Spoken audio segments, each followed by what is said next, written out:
اعوذ باللہ من الشیطان الرجیم بسم اللہ الرحمن الرحیم نحمدہ ونستعینہ ونستغفرہ ونعوذ باللہ من شرور انفسنا ومن سیئات اعمالنا من یہدہ اللہ فلا مضل لہ ومن یضلل فلا ہادی لہ ونشہد ان لا الہ الا اللہ ونشہد ان محمدا عبدہ ورسولہ رب اشرح لی صدری ویسر لی امری واحلل عقدۃ من لسانی یفقہوا قولی اللہم ارنا الحق حقا وارزقنا اتباعہ وارنا الباطل باطلا وارزقنا اجتنابہ آمین یا رب العالمین۔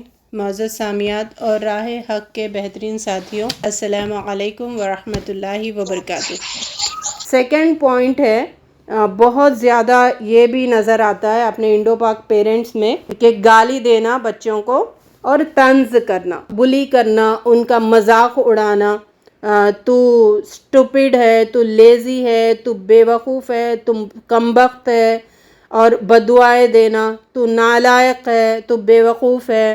ایسی باتوں سے کیا تربیت کریں گے؟ یعنی ایک انسان ہے اور اوپر سے مسلمان ہے، اللہ نے آپ کو ذمہ داری دے کر آپ اس کو بھیجا ہے، ایسی باتیں سنا کر کیسی تربیت ہوگی بچوں کی؟ کیا بنے گا وہ بڑا ہو کر؟ سوچنے کی ضرورت ہے نا۔ نالائق، بے وقوف، نالائق، بے وقوف، نالائق، ڈم، یہ سن کے بچوں میں پھر یہ زہریلا پن جو آتا ہے، جو بڑے ہو کر نکلتا ہے نا، شادی کے بعد نکلتا ہے، 20-30s کے ہو جاتے ہیں نا بچے، تب یہ نالائق، بے وقوف، یہ کمبخت، ان چیزوں کا اثر جب نکلتا ہے۔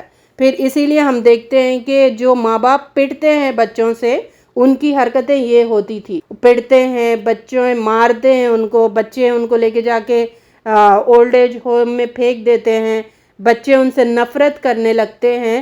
تو یہ ریزن یہ ہے، جو انہوں نے بویا تھا ان کو کاٹنا پڑے گا ان ماں باپ کو۔ یہ بہت ہی غلط تربیت ہے۔ اپنے انڈو پاک میں یہ بھی فادرز کا خاص کر دیکھا گیا، چیخنے، مائیں بھی ہوتی ہے لیکن زیادہ تر رول باپ کا ہوتا ہے، چیخنے والا۔ آپ دیکھیں جو چیخنے والے باپ ہوتے ہیں ان کے بچوں میں بھی چیخنے کی عادت فوراً ڈیولپ ہو جاتی ہے، کیونکہ امیٹیٹ کرتا ہے نا بچہ، 0 سے 3 میں ہی امیٹیٹ کرنے والا بن جاتا ہے، ہو بہو نقل اتارنے والا بن جاتا ہے۔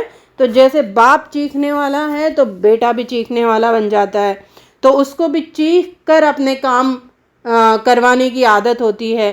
کہاں سے لیتا ہے وہ؟ باپ سے یا ماں سے، خاندان کے بڑے سے، دادا سے، نانا سے، یہ چیز وہ آبزرو کرتا ہے اور وہی کرنے لگتا ہے۔ شوق ہو جاتے ہیں نا گھر میں، ارے یہ کس طریقے سے بات کر رہا ہے، تو شوق ہونے کی ضرورت نہیں ہے، آپ جو کر رہے تھے وہی اثر، وہی آئینہ آپ کو دکھ رہا ہے۔ تو یہ اس پر بھی ہمیں غور کرنے کی ضرورت ہے۔ اکثر باپوں میں خاص کر اور ماؤں میں بھی منہ میں فلٹر نہیں ہوتا، کچھ بھی بول دے رہے، کوئی ریسپیکٹ نہیں ہوتا، کوئی روک نہیں ہوتی، منہ میں فلٹر نہیں ہوتا، کچھ بھی آ رہا ہے کرٹیسائز کر رہے، تو ہے ہی نہیں، تیرے سے ہو ہی نہیں سکتا، تو ایسا ہے، تو ویسا ہے، انسلٹنگ ایٹیٹیوڈ رکھنا پیرنٹس، اس سے بھی بچوں میں یہ زہریلا پن پیدا ہوتا ہے۔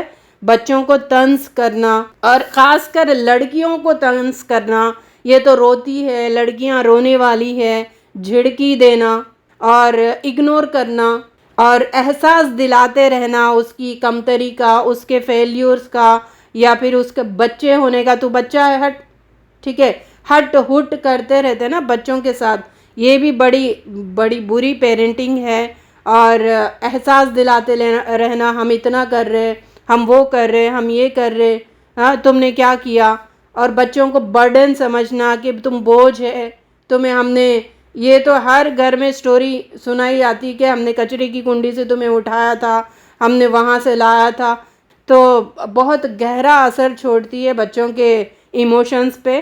بچوں کو نا غلطیاں کرنے دیں، کیونکہ انسان غلطیوں سے بہت کچھ سیکھتا ہے۔ اگر کوئی کام کر رہا ہے تو آپ اس کو واچ کریں، غلطی ہو رہی تو اس کو سمجھائیں، دیکھو یہ آپ نے ایسا کیا تھا، اس وجہ سے یہ غلطی ہوئی، تو اس کو سمجھ میں آئے گی کہ ہاں یہ غلطی ہے، یہ مجھے نہیں کرنا ہے۔ نبی صلی اللہ علیہ وسلم نے ایک بدو مسجد میں آیا تھا اور اس مسجد میں پیشاب کر رہا تھا، تو صحابہ کرام لپکے کہ اس کو مارنے کے لیے، پکڑنے کے لیے، تو نبی صلی اللہ علیہ وسلم نے کیسی تربیت کی؟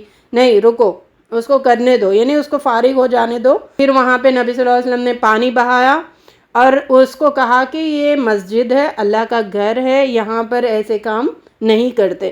تو طریقہ دیکھے، یعنی بچہ بچہ ہوتا ہے، وہ بدو تھا، دیہات کے لوگوں کو اتنا علم نہیں ہوتا، اتنے ایٹیکیٹس پتہ نہیں ہوتے، یعنی سامنے والے کے مینٹل لیول سے ہمیں ان کے ساتھ بیہیویئر رکھنا ہے، وہ کیا سوچ سکتا ہے، وہ کیسا ہے، اس لحاظ سے ہمیں تربیت کرنا۔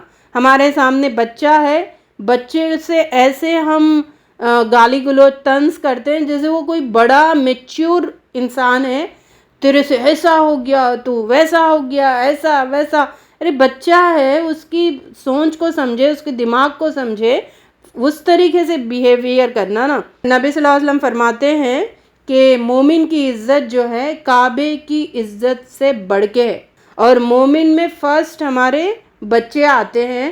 نبی صلی اللہ علیہ وسلم نے لقب ہی دیا نا، وہ جو اپنے گھر والوں کے ساتھ، اپنی بیوی کے ساتھ، اپنے بچوں کے ساتھ بیسٹ ہے، مطلب وہ بیسٹ ہے۔ جو اپنے بیوی بچوں کے ساتھ بیسٹ نہیں ہے، انہیں باہر جتنا بھی وہ میک اپ کر کے نکلیں، دکھاوا کریں کہ اچھا نیک بننے کی، تو گھر میں برا ہے تو وہ برا انسان ہے۔ کہتے ہیں جو ایکسپیرینس لوگ ہے کہ بچہ انسان کا باپ ہوتا ہے۔ 1 month کا جو بچہ ہے از ایکول ٹو 60 سال کا انسان۔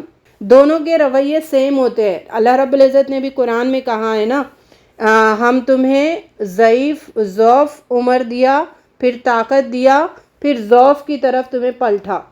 تو بچپنا اور بڑھاپا جو ہے وہ سیم ہوتا ہے، بس اس میں یہ ہوتا ہے کہ بچوں میں میچورٹی نہیں ہوتی، ان میں میچورٹی ہوتی ہے 60 سال میں۔ اس کو ننگا ہونا کیا ہے اس کو نہیں پتا ہوتا ہے، اس کو پتا ہوتا ہے کہ 60 سال والے کو ننگا ہونا کیا ہے۔ تو لیکن دونوں کے طریقے سیم ہوتے ہیں۔ ایک عمر میں وہ بھی ہوتا ہے کہ ننگا ہونا بھی کیا ہے، اتنا ضعیف ہو جاتا ہے انسان کہ اس کو بھی سمجھ نہیں آتا۔ تو اس لیے بچپن اور بڑھاپا دونوں سیم ہوتے ہیں۔ بچوں کو کرٹیسائز نہیں کریں، ان کو فیڈ بیک دے، فیڈ بیک سمجھتے، غلطیوں کے بارے میں سمجھائیں، ریزن دے، اپنا اوپینین دے کہ یہ دیکھیں میرے خیال سے یہ غلط دکھ رہا ہے نا، آپ کا کیا خیال ہے بیٹا، آپ کیا سمجھ رہے اس بارے میں، آپ کیا سوچ رہے۔ یہ آئیڈیل پیرنٹنگ ہے۔ ہائے اللہ، اس نے برباد کر دیا، اس نے وہ کر دیا، میں نے کتنی دفعہ کہا۔ تو ایسی طنز والی باتیں ہرگز نہ کریں۔ اور پیرنٹس میں بچوں کا مذاق اڑانا، بلی کرنا، یہ بھی بہت غلط پیرنٹنگ ہے، ٹاکسک پیرنٹنگ ہے، ہمیں اس سے بھی بچنا چاہیے۔ یہ ساری چیزوں سے کیا ہوتا ہے، بچہ ہمیشہ یہ رہتا ہے مجھے اپنے آپ کو بچانا ہے، ڈیفینسونیس اس کے اندر آتا ہے، کیونکہ ہر وقت گالیاں پڑتی ہے، ہر وقت طنز ہوتا ہے، مذاق اڑایا جاتا ہے، تو بچوں میں مجھے اپنے آپ کو بچانا ہے، ہر ایک سے بچانا ہے، ہر ایک سے بچانا ہے، بچانا، جیسے وہ چیز اس کے اندر پیدا ہوتی ہے، وہ بہت پھر انسان آگے چل کے بہت ٹاکسک بن جاتا ہے۔ اللہ کرے کہ ہمیں ان بری چیزوں سے محفوظ رکھائے۔